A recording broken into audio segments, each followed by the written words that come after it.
Welcome again. তো এটা আমি আমার ক্লাসের মধ্যে শেষ করছি, ক্লাস 6-এর হয় পোলার এক্সপ্লোরার চ্যাপ্টার নাম্বার 3। এটা আমার পড়ছি। তো ভাবলাম ক্লাসটা রেকর্ড করিনি, তো কারণ হাতে কারো হেল্প হবো। তো বেসিক্যালি চ্যাপ্টারটা একজনের বিষয়, একটা মানুষের বিষয় যার নাম হচ্ছে রোল্ড অ্যামান্ডসেন। ঠিক আছে, নরওয়ের মানুষ হয়। ঠিক আছে, উনি একজন কি আছে, এক্সপ্লোরার আছে, যে পোলার সাইডের মধ্যে, যেমন north pole, south pole, basically end of the earth. Okay, তো এমন এগুলো জায়গা, যেগুলো জায়গার মধ্যে বেসিক্যালি মানুষ জাতি ভয় খায়। তো ওগুলো জায়গার মধ্যে এক্সট্রিম কোল্ড, তো ওই জায়গার মধ্যে এই মানুষগুলো যায়, তার জায়গাকে কি বলি করে, এক্সপ্লোরার বলি করে, কারণ ওরা এক্সপ্লোর করে ঘুরে বেড়ায় দিনের দুনিয়ার হার একটা পার্টস আছে। তার ভিতরে একজন আছেন এমারসন। এটা হচ্ছে রিয়েল কাহিনী একটা, ঠিক আছে, রিয়েল লাইফের উপরে বেস্ট। তো চলো আমরা পড়ি। ঠিক আছে, এই হচ্ছে যে Roald Amundsen was born in Norway in 1872। So 1872-এর মধ্যে অ্যামারসনের জন্ম হয়। So as a child he read about famous British explorer. So যখনই কি আছে, ছোটো সাওয়া আছে, যখন অ্যাজ এ চাইল্ড, তো একটা সাওয়া হিসেবে ওই সময়ের মধ্যে টাইমের মধ্যে কী করছিল, he read about British famous British explorer, যেগুলো ব্রিটিশের যেগুলো ফেমাস এক্সপ্লোরার আছিল, হয় না, যেগুলো মানুষ ফেমাস আছিল, ওগুলোর বিষয়ে ছোটো থেকে পড়ছে আর কি, বা ওগুলোর বিষয়ে জানছে। He joined as many sports team as he could and slept with his windows wide open despite the freezing cold Norwegian winters, so that he would be fit, strong and ready if he got the chance to be an explorer. So আমি ছোটোবেলা থেকে কী করছিল, ওই যত পারছিল অত স্পোর্টের মধ্যে join করছিল, ঠিক আছে, স্পোর্ট খেলা আছিল। আর কী করছিল, অলওয়েজ কী করছিল, যখন ঘুমাচ্ছিল জানালা খুলে দিয়ে ঘুমাচ্ছিল। তো নরওয়ের ঠান্ডা অবভিয়াসলি একদম কোল্ড, মানে ফ্রিজিং ঠান্ডা, ওই ঠান্ডার মধ্যে জানলা খুলে দিয়ে রেডি মানে ঘুমাচ্ছে কী কামে, কারণ ওই নিজেকে অলওয়েজ রেডি করে রাখছে, ফিট করে রাখছিল, স্ট্রং রাখছিল। ঠিক আছে, যাতে ওই এন্ডিওর করবে পায় ওই টাইপের ওয়েদার আর কি। ঠিক আছে, যখন ওই চান্স পাবো এক্সপ্লোরার হিসেবে, যখন ওই এক্সপ্লোর করবে বাইরে, যাতে ওর কোনো অসুবিধা না হয়। তো from the early he was getting himself ready আর কি। So Emerson's family worked in the shipping industry, but his mother wanted him to avoid the dangers of a life at sea. So she encouraged him to be a doctor. কি করছেন, এমারসন্স family কিসের মধ্যে কাম করছিল, shipping ইন্ডাস্ট্রির মধ্যে কাম করছিল, as ship is related to ocean or sea. So but, তো যার জন্য ওর আম্মা কী করছিল, ওর মাদার অলওয়েজ ভয় করছিল, যে কী কারণ ভয় করছিল, যে এটা বলে ভয় করছিল যে যাতে আমার বেড়া কি হয়, নদীর বা সাগরের মধ্যে পড়ে না যাবে, এমন টাইপের আর কি। ঠিক আছে, তো যেহেতু কি সি লাইফ ডেঞ্জারাস লাইফ, ঠিক আছে, তো অলওয়েজ এমন জানে কী বলি এনকারেজ করছিল, কী মানে কী প্রফেশন চুজ করে করছিল, ডক্টর। ডক্টর কী করছিল, যে ডক্টর হোস তুই। He obeyed his mother wishes. তো অবভিয়াসলি আর আম্মার উইশেস মানে মানি চলতে হবে, পড়াশোনা করছেন, while continue to read about explorer. আর সাথে সাথে উনি এক্সপ্লোর কেমনভাবে করেন, এক্সপ্লোর রিলেটেড থিংস, যত কিছু আছে ওই বিষয়ে উনি জানিয়েছেন। So when he was 21 years old his mother died. So যখন ওর 21 বছর হয়, তখন কি ওর আম্মা মরে যায়, ঠিক আছে, মারা যায়। So Amundsen left university and began his life as an explorer. So আম্মাও মারা গেছে, তো বেসলি কার জন্য বাঁচ থাকবো। সো অ্যাট দ্য লাস্ট কী করছে Amundsen, choose his career as an explorer. Okay.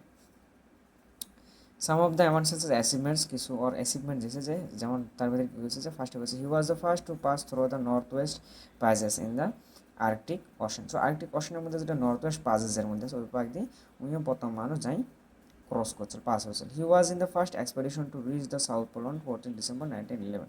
উনি আসেন ফার্স্ট যাই কী করছিল, সাউথ পোলের মধ্যে 14 ডিসেম্বর 1911 সনের মধ্যে পৌঁছেছিলেন। In 1926 he led a successful expedition to the north pole. তো 1906-এর মধ্যে আবার নর্থ পোলের মধ্যে যায়, আর ওর এক্সপেডিশনটা কী হয়, সাকসেসফুল হয়। He is recognize as the first person to have reached both the poles. আর অকি হিসেবে জানা যায়, অকি হিসেবে রিকগনাইজ করা হয় এমারসনের, যে উনি প্রথম মানুষ যাই দুনো পোলসের মধ্যে, সাউথ পোল অ্যান্ড নর্থ পোলের মধ্যে, দুনো পোলের মধ্যে রিচ করে যায় আর কি। সো যখন আবার স্টোরির মধ্যে আসি, কী করছে, যে in early expedition Emerson was part of the crew. So উনি যখন পর্যন্ত চান্স পায়নি, তার আগ পর্যন্ত কী করছিল, এক্সপেডিশনের মধ্যে জয়েন করছিল, বাট অ্যাজ এ ক্রিউ হিসেবে, অ্যাজ এ মেম্বার হিসেবে, ঠিক আছে, হেল্পার হিসেবে। He watched, listened and learn some useful skills. তো অবভিয়াসলি সময়ের সাথে সাথে কি, আমি ওর সাথে আসিল, তো অবভিয়াসলি কোশ্চেন আছে, ভালা সঙ্গর সাথে থাকলে ভালা কিছু শেখা যায়, হ্যাঁ না, বা ভালা কারো আন্ডারের মধ্যে কাম করলে ভালা কাম শিখবে, তো এমন টাইপের। তো যাদের সাথে কাম করা যায় না, এটা একটা কথা মনে রাখো। তো ওই কী করছে, ওই দেখছে শুনছে, আর বস্তুগুলো শিখছে নিজে নিজে। So once on a ship trapped in ice, he observed how the doctor's hunting skills provided the crew with fresh meat and kept them free from scurvy. তো যখন এই ডক্টরের পড়ে আসেন না তখন হয়তো আমি কিছু স্কিল শিখছিল যেটা হান্টিংয়ের স্কিল আছে। তো যখন ওর শিপ ফাঁসি গেছে আর ওই স্কিলটা কামও দিচ্ছে, তো আমি ওই স্কিল দিয়ে তো হান্টিং স্কিল আছে, তো শিপ ফাঁসি গেছে তো আর কী করবো, তো অবভিয়াসলি বাঁচে থাকার জন্য মানে খাওয়ার লাগবো। আর অত এক্সট্রিম ওয়েদারের মধ্যে বা এক্সট্রিম মানে কোল্ডের মধ্যে যখন তুমি না খাওয়া থাকবে তো অবভিয়াসলি তোমার স্কারবি হওয়ার সম্ভাবনা থাকবো। তো আমি ওই টাইমের মধ্যে কী করছিল, এমার্জেন্সি কী করছিল মানে এটি করে মিটিট জোগাড় করছে আর কি, ঠিক আছে। Okay, so scurvy is a disease caused by lack of vitamin C. তো স্কারবি কি একটা ডিজিজ হয় না, মানে অবভিয়াসলি ভিটামিন সি যখন লেক হওয়া যাবে আপনার বডির মধ্যে বা তোমার বডির মধ্যে তখন তুমি স্কারবি হবো।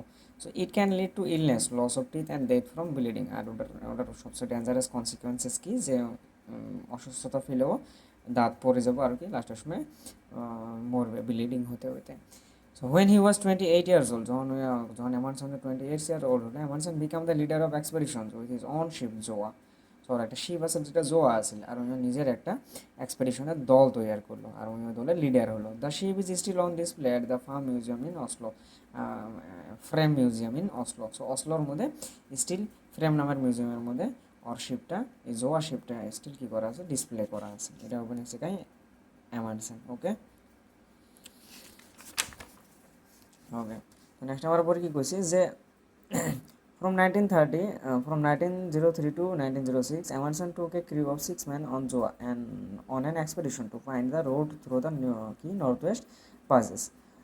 সো 1903 থেকে 1906 সন পর্যন্ত এমারসন কি কিছু 6 জন ক্রিউ মেম্বার নিয়ে ওর শিপ জোয়া নিয়ে এক্সপেডিশনত বাড়ালো।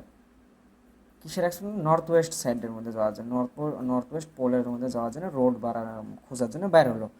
The northwest passes is the name of the sea road through the Arctic Ocean. So ওটা একটা sea road, ওকে, সাগরের রাস্তা যেটা আর্কটিক ওশনের মধ্যে আসে from the Atlantic to the Pacific. So due to the very cold temperature the area is frozen over most of the time. So ওটা এত এত ঠান্ডা, এত মানে টেম্পারেচার লো যে ওটা মোস্ট অফ দ্য টাইম কি বস্তু ফ্রোজেন হয়ে যায়। For a short while each year, the ice around the land in the north of Canada can break up enough to allow vessels through. Because for short while each of the ice around the land of north of Canada. So Canada north সাইডের মধ্যে কিছু সময়ের জন্য কি এটা সম্ভব হয় আইস break করা আর কি, ঠিক আছে, আইস ব্রেক করে যাওয়ার জন্য আর কি করা আছে, ঠিক আছে। Zoa was small enough to pass through these waters and over the shallow areas that would have wrecked bigger ships. আর কি কইছে, যেহেতু আর্কটিক ওশানের এই যেটা নর্থ ওয়েস্ট প্যাসেজ আছে এটা কি অল্প শ্যালো, ঠিক আছে, সেটা মানে ন্যারো টাইপের, ওটা দিয়ে বড় জাহাজ যায় না। কিন্তু এঙ্গে এঙ্গে এঙ্গে এমারসনের জাহাজ কি আছে অল্প ছোটো সাইজের আছে, স্মল আছে, তো যার জন্য ওরা বহুত ইজিলি আরামসে ওই পাক দিয়ে যাবার পাশে লাগবে। So during the winters when the ship was frozen into ice, the crew was the Nuit people who lived there and picked up important Arctic survival skills. তো কিছু কিছু সময় এমন হয়ে গেছিল উইন্টারের মধ্যে যে শিপ ডাইরেক্ট ফ্রোজ হয়ে গেছিল। তো ফ্রোজ হলে অবভিয়াসলি এক জায়গার মধ্যে আটকে থাকে, হয় না? তো ওটার মধ্যে মানে যখন আটকে ওরা কী করছিল, ওটা এগুলো জাতি আসছিল নুইট পিপল বলি কইছে, নুইট জাতির মানুষ আছিল। তো আমাকে ওরা কী করছিল, নোটিস করছিল, আমাকে বস্তুগুলো দেখছিল, আমাকে স্কিল দেখছিল, আমাকে সার্ভাইভাল স্কিল কেমন কেমন আছিল, তো ওগুলো দিয়ে দিয়ে শিখছিল। Such as using dogs to travel by sledge. যেমন তার ভিতরে একটা এক্সাম্পল কী আছে, যারা ডগ ইউজ করছিল স্লেজিংয়ের জন্য, ঠিক আছে, মানে এমনটা করে যে যেমন আমরা পাইছিলাম না বরফের মধ্যে যাওয়ার জন্য ডগ ইউজ করা, মানে ফিল্মে মুভির মধ্যে দেখি মাঝে মাঝে অমনটা করে আর কি। Okay, so this were useful on a later expedition to the north pole. So ওগুলো স্কিল যখন শিখছে তো অবভিয়াসলি এগুলো স্কিল পরবর্তীর মধ্যে কামত আসছে যখন ওরা নর্থ পোলের মধ্যে এক্সপেডিশন করবে গেছিল। So Amundsen also stocked up on furs to wear which were much warmer than woollen clothes he had. So Amundsen also stocked up on furs. So কী করছে এমারসন কিছু কী জোগাড় করছে, পশম বা জীবজন্তু মানে পশম থাকা চামড়াগুলো জোগাড় করছে, ঠিক আছে, ওগুলো যেহেতু বহুত কী হয় কোল্ড মানে কী করে বাধা দেয়, ঠিক আছে, ব্যারিয়ার করে আর কি, যেগুলো উলেন ক্লোথসেও বহুত আরামদায়ক বা বহুত গরম পয়দা করে আর কি। So getting to the north Pole was a challenge. So basically North Pole সাইডটা কি একটা চ্যালেঞ্জিং সাইড, ঠিক আছে, ওরা যাওয়া তো ইজি নয়। First Amundsen try to go by ship. তো এমারসন ওরা ট্রাই করছিল যাওয়ার জন্য, কিন্তু ফার্স্ট টাইম ট্রাই করছিল শিপ দিয়ে, but it got stuck in ice, কিন্তু আইসের মধ্যে আটকে গেছে। He had to think of another way to achieve his goal and decided to travel by plane. তো এই লেটার কি ডিসাইড করলো যে আমাকে আরেকটা উপায় নেওয়ার নেব, আর ওই উপায় কী নিয়েছিল যে আমি প্লেন দিয়ে দেবো। The first attempt in 1925 was dangerous and unsuccessful. কিন্তু যেটা ফার্স্ট অ্যাটেম্প করছিল 1925-এর মধ্যে, ওটা কী আসলে ডেঞ্জারাস আসলে আর আনসাকসেসফুল আছে। Finally 1926 Amundsen married to the north pole. কিন্তু 1926-এর মধ্যে ফাইনালি নর্থ পোলের মধ্যে কী হল, রিচ হলো, পৌঁছে গেল। Three other people claimed separately to have got the North Pole before Emerson, but all of these have been disputed. কিন্তু কি কয় আছে, নর্থ পোলে তো 1926-এর মধ্যে পৌঁছলো, কিন্তু তার আগে যে আরও তিনজন মানুষ গেছে এটা বলিও দাবি আছে বলি কয়া আছে, কিন্তু অ্যাকচুয়ালি এই দুটো ঘটনা কি চলে আছে, এমারসনের ওরাই পঞ্চা ঘটনা আর তার ওর আগে আরও তিনটে মানুষ যে পঞ্চার ঘটনা আছে, এই দুটো ঘটনা কি আছে ডিসপিউটেড হয়ে আছে, মানে নট ক্লিয়ার আর কি। ডিসপিউট বেসিক্যালি মানে কী বুঝে, ডিবেট বুঝে, ঝগড়া বুঝে বা কাজিয়ে বুঝে, কোনো বস্তুর উপরে লম্বাটা ইস্যু হওয়া বোঝায়। So Amundsen's skills and perseverance made him the first person to be able to claim that he had been to both the poles. So Amundsen's যে স্কিলস আছে আর যে প্রেজারভেন্স আছে না, যেটা সহনশীলতা আছে, সহন ক্ষমতা আছে, এই দুটো বস্তু কী করছিল, একজন ওই ব্যক্তি হিসেবে নিজের পরিচয় খাড়া করানোর মধ্যে হেল্প করছিল, যে যাই বলে দুনো পোলস হতে নর্থ অ্যান্ড সাউথ পোলসের মধ্যে পৌঁছা যাই প্রথম মানুষ আসছিল। He said that his success came from proper preparation and having the appropriate equipment. আর আমরা কী করছি যে আমি সাকসেসফুল আসছি, আমি যদি দুটো পোলসের মধ্যে গেছি, তার বিহাইন্ডের মধ্যে আমার কি, আমার প্রিপারেশন আছে, আমার কি আছে, অ্যাপ্রোপ্রিয়েট ইকুইপমেন্ট আছে। He said victory awaits him who has everything in order. আর এমারসন কী কয় যে ভিক্টোরি উইয়ে জিতে যার সব বস্তু কী হয়, অর্ডারের মধ্যে থাকে, তাই হার একটা বস্তু পারফেক্টলি করে, মানে ভাবি চিন্তি অ্যাকর্ডিংলি প্ল্যানলি করে, নট ইন হারি।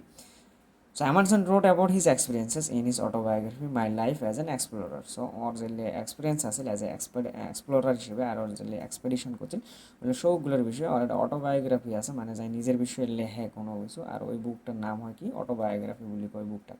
ওটারও নাম আলাদাভাবে থাকে, যেমন এটার নাম দিয়েছে my life as an explorer. অ্যামারসনের নিজস্ব কাহিনী উনি লিখছে, আর যখন নিজস্ব কাহিনী তোমরা লিখবে তখন ওটা কী বলি কয়, অটোবায়োগ্রাফি বলি কয়। So in June 1928, in June 1928, aged 55, Amundsen was traveling in a plane on a rescue mission when it disappeared. So 1928-এর ঘটনা, জুনের মধ্যে, ওই সময়ের মধ্যে Amundsen এজ আছে 55, তো ওই এক জায়গার মধ্যে রেস্কিউ করার জন্য যায় আছে, কিন্তু অল অফ সাডেন কী হয়ে যায়, ওর প্ল্যান কী হয়ে যায়, হারে যায়, ডিসঅ্যাপিয়ার হয়ে যায়। So Amundsen and the rest of the crew were never seen again. আর তারপর ওকে দুজনের কোনো আদা পাতা নাই, সাথে সাথে ওর যে ক্রিউ আছে ওই ক্রিউ মেম্বারেরও কোনো আদা পাতা নাই। তো এটা কিছু ডিফারেন্স দিয়েছে সাউথ পোল অ্যান্ড নর্থ পোলের, ঠিক আছে, তো বুকসের মধ্যে আছে। তো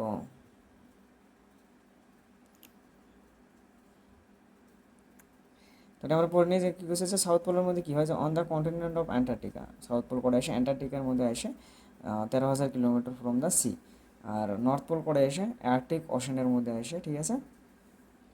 the land is covered in ice and snow 2,700 metres thick. এত মিটার থিকের কী আছে, আইস আছে সাউথ পোলের মধ্যে, ঠিক আছে, যতটুকু ল্যান্ড আছে। The ice cap is shrinking due to climate change. আর নর্থ পোলে যদি আইস আসলে শ্রিঙ্কিং হয়ে আছে, ভাসিয়ে আছে, ভাঙিয়ে আছে, যেহেতু ক্লাইমেট চেঞ্জ হয়ে আছে। No sunlight from March to September, March to সেপ্টেম্বরের মধ্যে সাউথ পোলের মধ্যে কোনো সানলাইটে থাকে না। No sunlight from September to March, same north পোলের মধ্যেও সেপ্টেম্বর টু মার্চ সানলাইট থাকে না।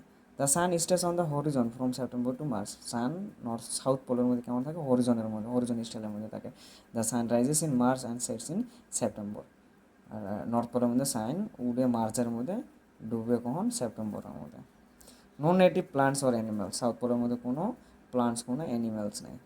আর নর্থ পোলের মধ্যে দেখা যায় কিছু কিছু অ্যানিমালস দেখা যায় না। Seals have been spotted at the north pole, polar bears and Arctic foxes are sometimes seen nearby. So north পোলের মধ্যে কি সিলস, পোলার বিয়ার, ফক্স এগুলো দেখা যায়। Colder than the north pole, তো অবভিয়াসলি নর্থ পোলের চেয়ে বেশি colder. Warmer than the south pole, south পোলের চেয়ে নর্থ পোল কি অল্প গরম। Amundsen Scott ice station all year round, যাই হোক আর কি, এটি করে পার্থক্য আছে, তো তার ভিতরে পাঁচটা পাঁচটাকে পড়লে হল বা জানিয়ে দিলেও হয়ে যাবো। তো আমরা ওয়ার্ড মিনিং কি দিই অল্প, ঠিক আছে, ওয়ার্ড মিনিং কী কী আছে।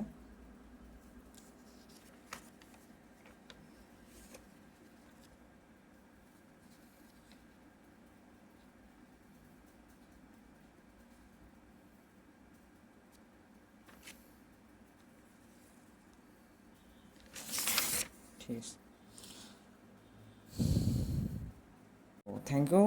আজকে চ্যাপ্টার শেষ, ঠিক আছে, পড়ানিও শেষ হয়ে গেছে। সো যদি ভিডিওটা ভালো লাগে তোমার সবারটাই মানে স্টুডেন্ট, স্পেশালি ক্লাস 6-এর স্টুডেন্ট মানে 6, তো অবভিয়াসলি শেয়ার করিও, মানে সবার সাথে শেয়ার করিও যাতে সবাই হেল্পফুল বা হেল্প হয় আর কি।